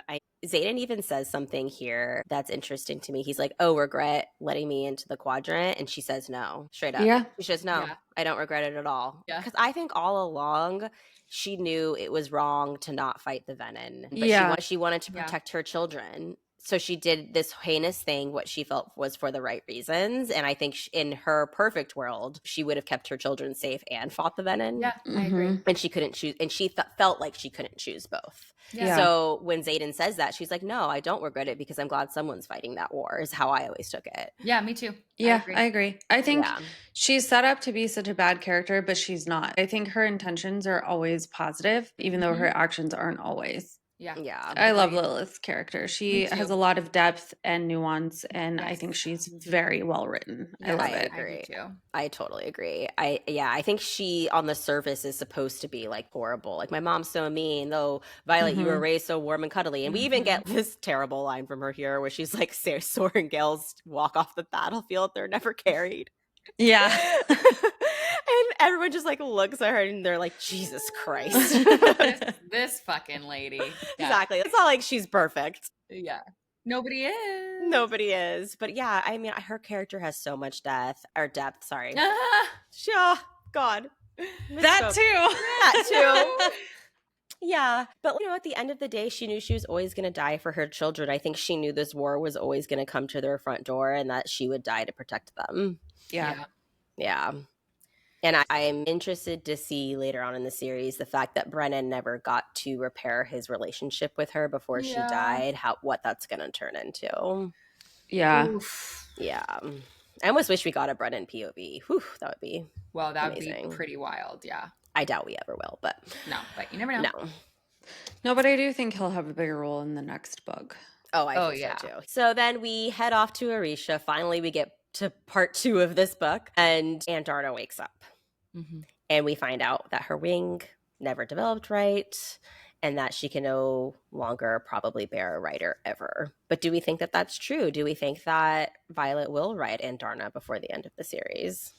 I do, but maybe not in a conventional way. Like maybe it's some kind of, I don't know, something different. I'm not sure. Interesting. I don't know. I'm like kind of on the fence. There's something about the fact of like not correcting what is like a dragon disability and then like forging this new relationship and forging a new path that feels really beautiful to me. Yeah, but I also wouldn't be mad though if Andarna like overcomes her wing and she does bear Violet, obviously. Yeah. But there's also something really beautiful about that not happening. No, I agree. And that's why I don't think she's going to physically carry her. But I think in another way, she emotionally does. Yeah, already. Yeah, I'm like, she carries a lot of emotional weight. So I think that will continue and maybe amplify in different ways. But you're right. It's a narrative balance that I think is kind of beautiful. Yeah, I agree. Yeah. So now that we're in Aretia, Violet goes to Corden, gets the flyers, does all that. Let's talk about Kat. I love Kat, actually. I think she's one of those characters you love to hate, but also love. And I think this is maybe Rebecca Yarros's humor, and I don't know if all the readers catch on to this or even know what this is. So there's this thing called the Bechdel test that I don't know if every listener or reader even knows what that is, but it was invented by Alison Bechdel, who wrote Fun Home for, if anyone is like into graphic novels. It's a really actual beautiful graphic novel. If you like them, highly recommend. A musical. Yes. And what the Bechdel test has become is a measure of representation of women in film and books. And the test is whether a work features at least 2 women who are having a conversation about something that is not a man. And this is something that like one of the best fantasy series, Lord of the Rings, absolutely fails.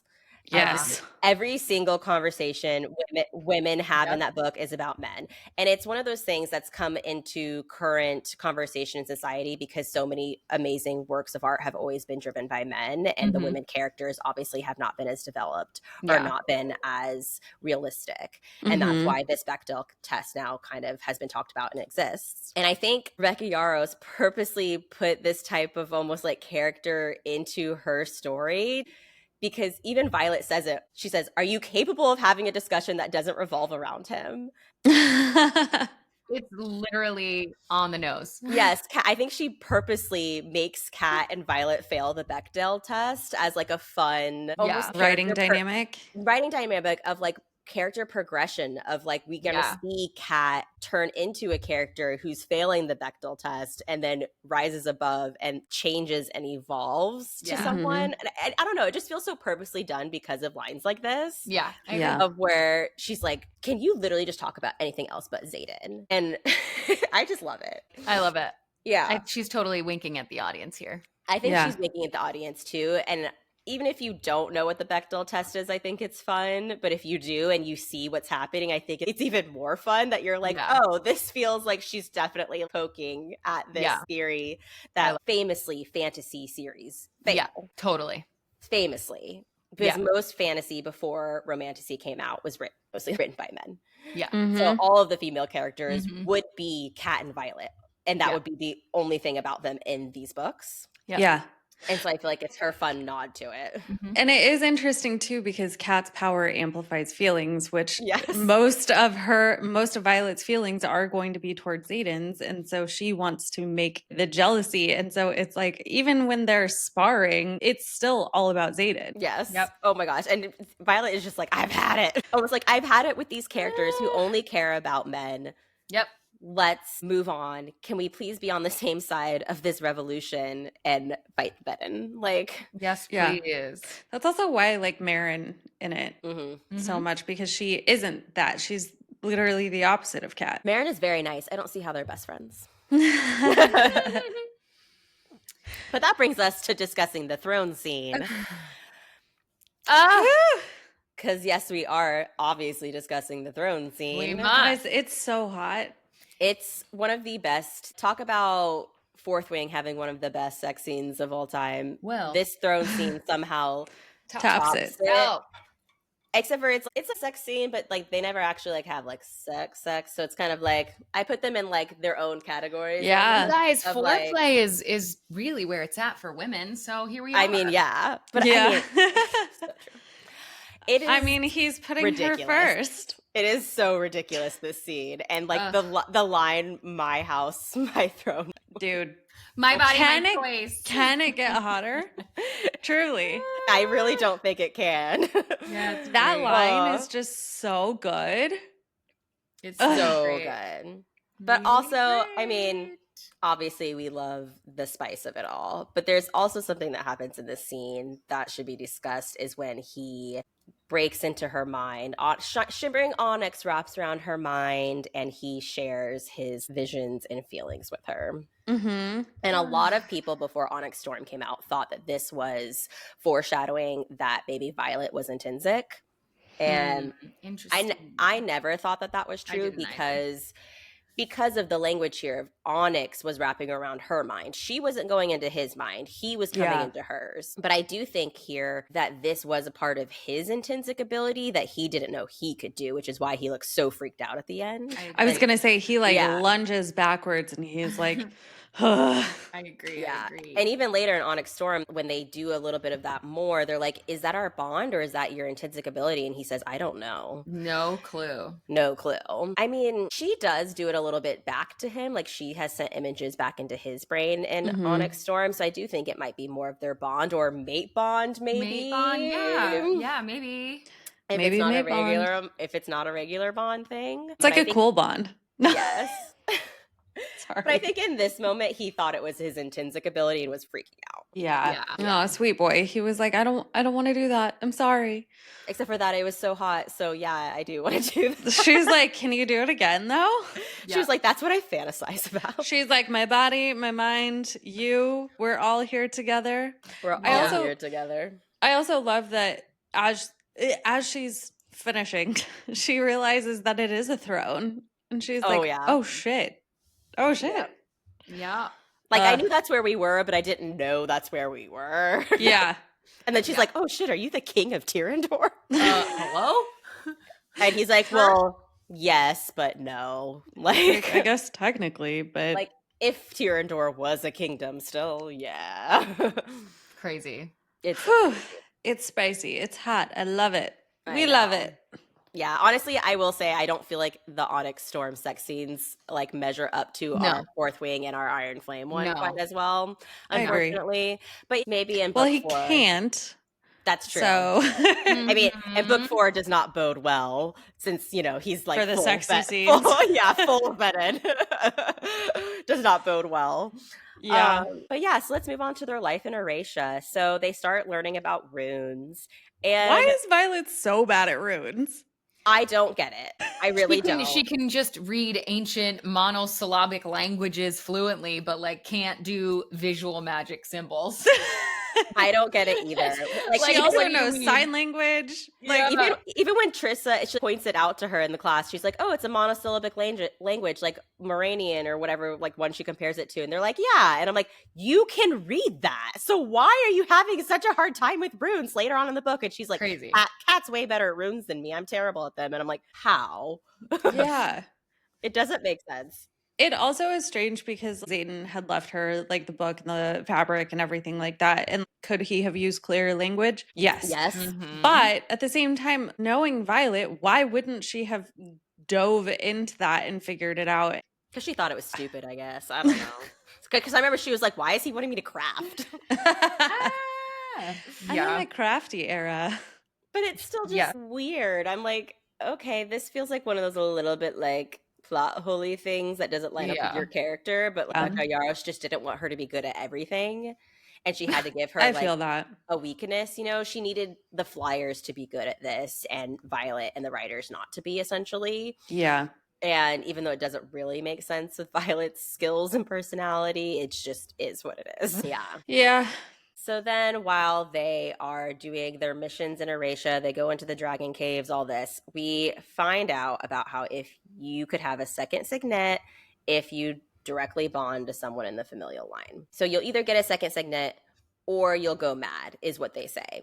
Do we think that the madness is real? Because everyone we know who has a second signet didn't go mad. We don't know anyone who went mad. Do we think that's like a way Navarre and the Empyrean controlled writers not having more power than they Yeah. were? Oh, I always, that's my default always. Yeah. Yeah. I mean, it feels way more like that. I don't feel like the madness is real. Yeah. No. I don't think that's a thing that happens. Yeah. I just don't. What is madness? We is don't the see question. any character like who did it. And why would the dragons risk that with the Tyrish rebellion kid? Is madness rebellion? I don't know. Yeah, I don't think the dragons would do it. Like, they want to be bonded to whomever they bond. Why would they bond someone if they knew that they had the potential to go mad? So yeah. I think it's Navarian and not Empyrean. Well, if it's an Empyrean, I think it's the side of the dragons who like, you know, want Navarre, everyone to stay in Navarre under the wards and like not fight the venin. Like I think it's like it's one of those split things. Makes sense. Because you know, a lot of Navarre's controlling narrative does come from the Empyrean too, and that side of the Empyrean. But yeah, I think it was just a way for them to like make sure there was no more powerful writers than anyone else. Because then Melgren, that means, would have a writer underneath him who has two signets and is more powerful than him. Like, no. Would never allow that. His ego would never allow it. Yeah. Ego. Yep. Yep. And then obviously in part 2, we find out Xaden is intrinsic and he has the second signet, which is soul crushing. The scene when he says, how long does it take for someone to fall out of love with someone? It's my God. Oh my God. Cue the tears though, honestly. Like, and he's like one heartbeat. And I'm like, no. And then she's like, don't read into my whatever. And he's like, I didn't. It's just written all over your face. Oh, and it's so sad. And he's like, your shields are up, so I can't. But here we have a tiny baby plot hole because Xaden does say that he has never lied to Violet. He only tells her selective truths. When we get his POVs in Fourth Wing, he says, I have a problem. I don't know how to lie to her. He does lie to her here because he says there hasn't been a distance wielder in centuries, and he absolutely knows that Garrick is a distance wielder. Well, technically, there hadn't been one in centuries. But he says hasn't. There hasn't he been says one. Hasn't. There hasn't been one, but now there is. I guess true. I mean, it still feels really a lie and not a selective truth to me. But maybe his wording, he's very good at that double language. Yeah. Like he never intended to fall in love with Violet. Right. But it's also, that's not his secret to tell here. Yeah. So, he's such a protector. Yeah, that's Garrick's secret, not his. Yeah. Interesting. Yep. But let's head to our last big theory of Iron Flame. This is my biggest theory for the whole series still so far, that it's like a hill I'm willing to die on. Okay. But it's not a theory most people know about or agree with. But whenever I tell someone it, they're like, oh my God, you're right. So I think, and my mind has not been changed reading Onyx Storm, that the big bad Venin, who is above Theophany and Berwyn that they're reporting to, is Warwick from the Six. Yeah. Because isn't that the journal that they said was incorrect? Yes, it's the journal that they said was incorrect. He hid the information. They say his journal was explicitly cryptic when it came to talking about the power, and that her mother said Warwick never wanted anyone else to hold the power of the wards, which feels very Venin power, energy. power. Yes, very Venin energy. Like, I want all the power. Yep. And then the biggest thing that tells me has to be the one is because when Varrish has her in the interrogation room, he says a book she stole gave detailed instructions on how the wards were built and could be used as a map to unravel them. Yeah. We know how absolutely. protected that secret was. It's only written down in their journals, which means the Mhm. secret to destroy the wards isn't written down Is- at all. Yeah. Which Yep. means, how did the venin know very specifically that dragon blood would put out the flame on the ward stone to Exactly. destroy it? They had to Exactly. know from someone from the first 6 who built the wards. Mhm. And Yeah. when you're looking at if it could have been Lyra or Warwick, it's definitely Warwick. Lyra wanted to share knowledge, share power. Which is like- ultimately how she ended up getting the words up from Lyra's journal. Exactly. Mhm. So Mhm. to me, that feels like the type of Rebecca foreshadowing that's Yeah. like, Yeah. that's who the big bad is, not Yeah. like dropping in General Darren Moore's name. Yeah. Yeah. That feels like the type of foreshadowing shit Rebecca Yarros does, where she's like, I'm going to drop all these little like breadcrummies here, I'm here, telling here. you without Yup. telling you. Yep. I'm telling you without telling you. I'm Yeah. giving you all these hints. It also feels like the less obvious thing of like, why would someone from the first 6 be like the big bad venin now? Yep. Yeah.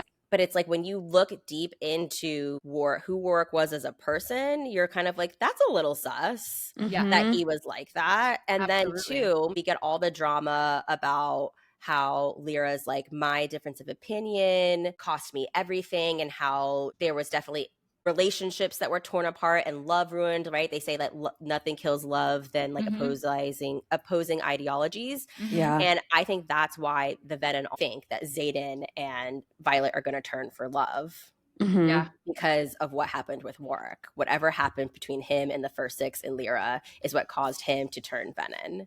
Yeah. Yeah.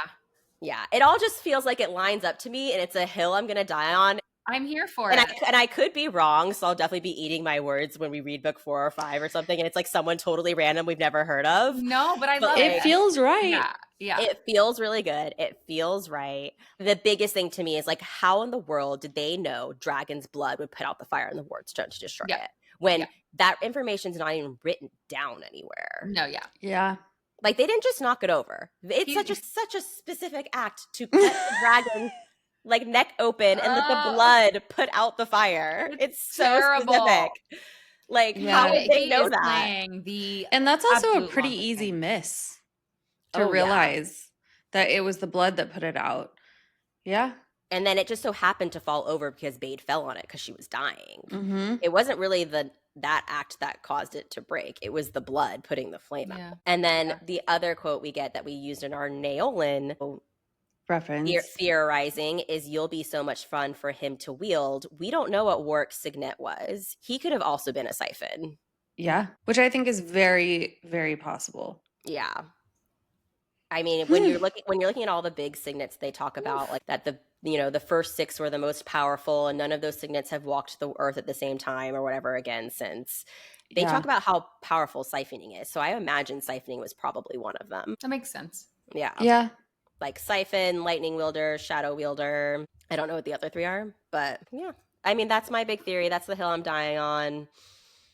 I love Iron that. Flame. I love It's it. nothing that happens in Onyx Storm changed my mind. Yeah. I also really love that as a way to close out this book. I love this. Yeah, and also, this is totally spiraling off, but like, we never learn Warwick's last name, Mm-hmm. or if it's his first name, it could be Berwin. Warwick, Berwin, Warwick, could be him. Whoa. Interesting. Well, because at first I thought they just didn't have last names that far back, like, how that's like a newer thing in even our society if you're looking at like. Yeah, it's like history. Smith is the blacksmith. Yeah, Yeah. but in Onyx Storm, we get Lyra's last name. See, I had always kind of perceived it as like very militarized, so like Warwick was his last name. Mhm. But yeah, if Lyra has a first name That's her or last first name? Lyra is her first name. First name. Okay, so yeah, Mhm. Warwick should be his. In this book, she calls him Warwick of wherever he's from. I think it's Lucerys. Yeah. And then Lyra's from Moraine. I'm doing my Onyx Storm reread for our coverage for the next book, and we get her last name in one of the epigraphs now. Juicy. Oh my Which feels goodness. intentional. It feels Of so course. intentional. Oh, everything's Everything intentional. is intentional. Mm-hmm. All right, but let's close out there and head on to our roses. Okay. Da-na-na-na. No. Dun, dun, dun. All right, guys, how are we feeling about our roses? Now, this is so much trickier to do with the whole book than it is chunks. It almost feels to me like we just wanted to talk about roses. We just separated the episode so we could just talk about more roses, thorns, and buds. Yeah. And now it's like, what do we do? Alex, what about you? So I just did 2 for each one, try and keep it as simple as possible. When I look at Iron Flame, what stands out the most to me, because obviously I could sit here all day and talk about how much I love it. One of my big roses for Iron Flame is I actually love the blossoming of Imogen and Violet's relationship in Iron Flame. Yeah. It's one of the biggest things to me that I absolutely love. I love Imogen's sense of humor. And I love that they grow close, especially like from where they were in Fourth Wing is like their relationship arc is beautiful to me. And then obviously my other big rose for the whole book is the throne scene. I mean, it's like the best scene in the entire novel. Absolutely. Throne scene, royalty. Xaden literally crowns Violet in the most deliciously like possessive but like swoony moment in the like series so far, for sure. Yes. Oh, for sure. And it's just like chef's kiss. It's so good. Chef's kiss. I mean, I don't know. Brennan lives is also a pretty good rose. Yeah, he's alive. Yeah, he's alive. I also love Mira punching him in the face. Absolutely. Yeah, it's so funny. Secret rebel mastermind, family reunion, punches, tears. That's hilarious. I love how mad Mira is just through most of the book. Like she's just like so pissed at everybody. Yeah. No, I do love their sibling dynamic that we start to get in Iron Flame too. Yes. And I love just like all the funny scenes, like especially that scene even after Mira punches Brennan and Xaden gets there. And Brennan's like, dude, right in front of me. And Mira's like, oh, this is tame for them. You should wait and see them climb each other in public. You can't burn that shit out of your brain.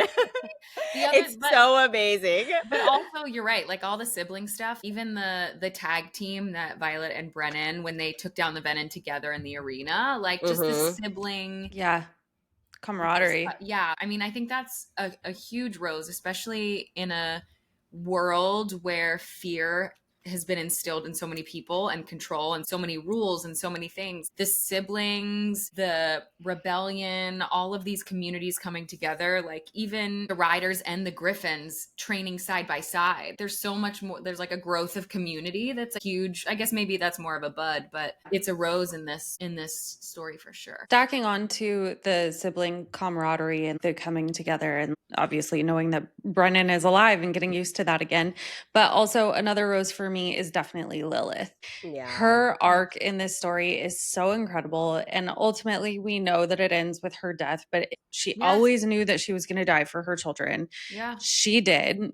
And incredibly too. And also she never was a hindrance on trying to help them, even though it felt like she was. I mean, she didn't know that Violet was being tortured, but when she was being broken out, she was the one right there saying, pass by me, go, you need to leave. Absolutely. And then even use the chaos to get her out. Yeah. Like it just, all of it is so beautiful.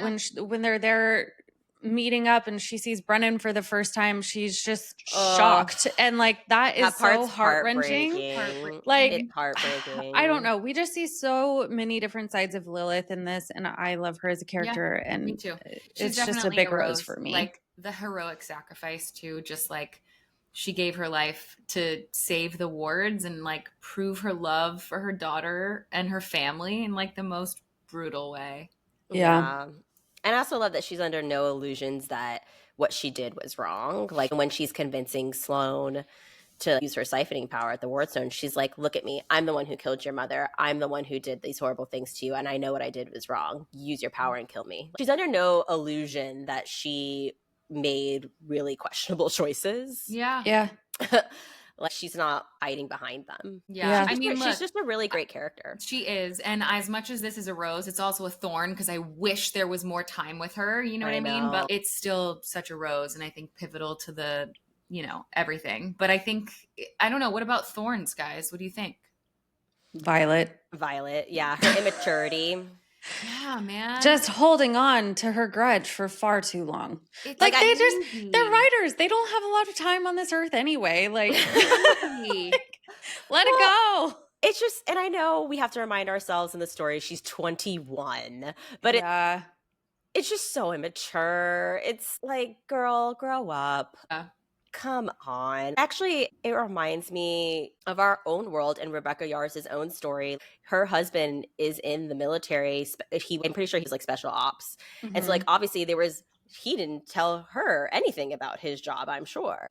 Right on the nose. Right on the nose. And I'm sure she was inspired by her own life and maybe some of her friends living through the same thing. Not everyone obviously takes that easily. But like, of course not. Yeah. I grew up in a military family and we didn't know where my dad was half the time. Yeah, literally in the world. Like, to know, but it doesn't mean you love them any less or that your relationship is threatened in any way. Yeah. And I just feel like it's such a thorn that Violet's so immature in this book. And I mean, yeah, she grows out of it. I get it. It is necessary for the character arc. Like, obviously, I think it's what makes this series so dynamic, though, too, is it's realistic. She is 21. Yeah. She is still a very, emotional girl. Like, she's like definitely that girl who's like, why didn't you text me back? And, where are you? Let me check your location. Yeah. So it's all realistic, and we wouldn't have how strong their relationship is in Onyx Storm to endure his veninism and all that happens if they didn't have a rocky start. In all reality, Iron Flame is a setup book. It is. It's a setup book. We're getting a lot of scaffolding in this book. It's pulling a lot of weight. Yeah. And also, their constant separation is really a thorn as well. Yes. The pacing of this book, it is something that people dislike the most about Iron Flame. Mm-hmm. And I will say it is kind of annoying, but it's also one of those things that's realistic. If he was stationed anywhere and she was in school, we would have a lot of this back and forth and like... he's not part of the story, and now he's part of the story. And I'm sure it was a conversation even with her editor of like, should I have Xaden's POV in this book fully because of the style of what's going to happen here. I do think Varrish keeping them apart was like super annoying, like an extra added bonus of being annoying, but it also like moves the story along super quickly because she just like time jumps a lot. But yeah, that's obviously a thorn for me, and I think a thorn for everyone. And even Rebecca Yarros has said this was like the hardest book she's ever written, and I can see why, because it's like you almost have like too much tension in this book. It's hard. Rubber band of a book. It is. I mean, Varrish in general. He's the Umbridge of the series. He's so slimy. He's the Umbridge of the series. He's the realistic villain. The reign of terror, man. Yeah. I mean, and also, but like Thorn, I don't want Xaden to be venin. I know. Yeah. That was like the most heart-wrenching cliffhanger I have ever read.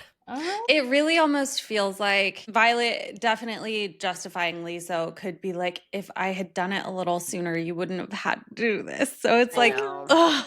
Yeah, when you reread it and you see that like he's already done what he's done before she gets the words up or whatever. It's like a paragraph later or something. It's like the way like they say he waits for you or whatever. And it's like long before the end. And you're, it's just so horrible. You're just like, oh, but if you were 5 minutes earlier, if you didn't fight them and just let your mom. If you just let your mom do it. Up, I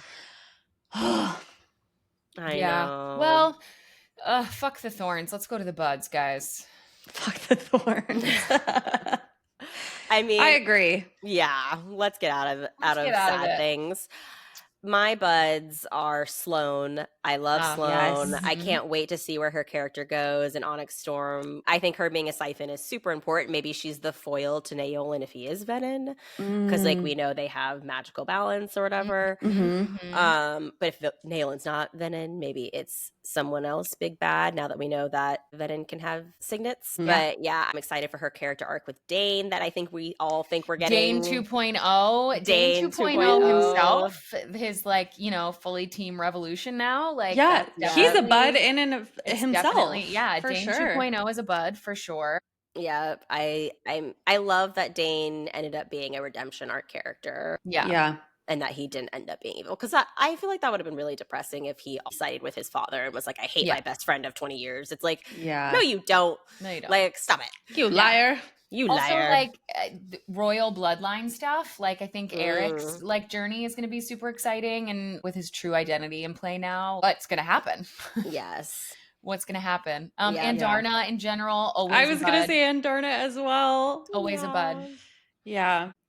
I love her little teenage self too. Oh, same. She's so sassy. Yeah, me too. And I love that the whole dynamic between like Andarna and Taryn and them being so like grumpy towards one another. I love it so much. I love it. It is all what's cracking me up the whole book. Yeah. Oh my gosh, all of her pokes at Taryn are just so funny. Yeah. Hilarious. Can you be insulted and carry a luminary? Put it on a t-shirt. Yeah. And I think my last bud is just, I feel like I just said in the last part of our threads of theory, is that we do get foreshadowing for who the big bad villain is in Iron Flame. And I love that when you go back and reread the whole series, I love those moments where you're like, oh my gosh, there was something here so early on that told me things for book 4. So I think all those things are buds. Agreed. I think that's it, guys. I think so. All right, Scribes, that's a wrap on our Iron Flame deep dive. We laughed, we ranted, and maybe threw a few biscuits across the room in frustration. Or hollow bread. Yeah. Next month, we're cracking open Onyx Storm. So make sure you are following the podcast and our socials so you don't miss it. The episode will premiere September 1st. Woo! And while you're at it, rate and review us. It's free. It takes 2 seconds. And it helps more readers stumble upon to our little chaotic corner of book world. Until next time. Saucy Scribes. Saucy Scribes. Out. Love you guys. Love you.